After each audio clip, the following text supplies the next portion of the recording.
Hi friends, welcome to Satya news Telugu. మనం చూస్తా ఉన్నాం పెద్దపల్లి జిల్లా మంతని మున్సిపల్ పరిధిలోని వడ్లవాడ మరి విశ్వ బ్రాహ్మణ వీధి అంటారండి. ఇది వీరంజన దేవాలయం. ఈ దేవాలయం మనం చూస్తా ఉన్నాం. ఇక్కడ చెరువు రావు చెరువు పక్కపంటే ఉంటుంటుంది. ఈ దేవాలయం విశాలంగా ఇక్కడ విశ్వ బ్రాహ్మణులు చాలా పవిత్రంగా భజన చేస్తూ ఉంటారు, అనేక కార్యక్రమాలు చేస్తూ ఉంటారు. అందులో భాగంగానే ఈరోజు చూస్తూ ఉన్నాం. మరి ఇక్కడ ఉన్నటువంటి నెల రోజుల భజన కార్యక్రమంలో భాగంగా ఈరోజు మరి శ్రావణ మాసం మొదటి శుక్రవారం రోజు అద్భుతంగా అయినటువంటి మనం చూస్తూ ఉన్నాం. మరి ఈరోజే నెల రోజుల భజన కార్యక్రమం ప్రారంభమైంది. ఈ సందర్భంగా మనం లోపలికి వెళ్ళి భజన కార్యక్రమాన్ని వీక్షిస్తాం. సత్య న్యూస్ తెలుగు ఛానల్ వాచ్ చేయండి. చాలా మంది ఇక్కడ ఉంటారండి. ఈ విశ్వ బ్రాహ్మణులు ఎప్పుడు భజనల కార్యక్రమంలో మంత్రిలో మొట్టమొదటిగా భజన కార్యక్రమాలు అంటే వీరే ఉంటాయి. మరి గణపతికి సంబంధించి చూసినట్టయితే వినాయకుని యొక్క ఊరేగింపు అప్పుడు వీరు ఒక వెరైటీగా ఇక్కడ చేస్తూ ఉంటారు. మరి అది చాలా అద్భుతమైనటువంటి ఆ కళాఖండాలతో ఉంటాయి. ఈ సందర్భంగా ఆ కార్యక్రమాలు నెలలో పోయిన కార్యక్రమాన్ని ఇప్పుడు మనం చూడబోతా ఉన్నాం.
ఇదండి మనం ఈరోజైతే విశ్వబ్రాహ్మణ వీధి సంబంధించినటువంటి నెల్లూరు భజన కార్యక్రమాన్ని మనం చివరిగా పాండురంగ అని చెప్పి చివరిగా మంగళారతులు ఉంటాయి.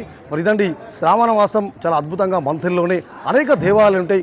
అదే ప్రత్యేకించి మంతిర్లో మహాలక్ష్మి దేవాలయంలో ప్రత్యేకంగా పూజలు, వరలక్ష్మి తర్వాత శుక్రవారాలు చాలా బ్రహ్మాండమైనటువంటి కార్యక్రమాలు ఉంటాయి. ఇందులో భాగంగానే మంతిర్లో వాడవాడలో భజన కూడా ఉంటాయని చెప్పి తెలుసుకుంటూ మరిన్ని లేటెస్ట్ వార్తలతో మళ్ళీ కలుద్దాం. ఇదండి మనం ఈరోజు చూసినటువంటి నెల్లూరు భజన కార్యక్రమం ఈరోజు మరి ప్రారంభమైంది. మరి ఈరోజు అంటే మనం చూసినట్టయితే 14వ తారీఖు 8వ నెల 2026 శుక్రవారం శ్రావణ మాసం మరి నెల్లూరు భజన కార్యక్రమం అయితే ఈరోజు ప్రారంభమైంది. మనం మంగళారతి ఇస్తూ ఉన్నారు. మరి అనేకమైనటువంటి భక్తి కార్యక్రమాలు మంతిర్లో కార్యక్రమాలు ప్రచారమైనటువంటి భక్తి సామాజిక సత్యంగా అనేక కార్యక్రమాలు మా ఛానల్లో వీక్షించవలసిందిగా తెలియస్తూ మరి మీ అందరికీ శుభరాత్రి. సత్య న్యూస్ తెలుగు సదా మీ సేవలో.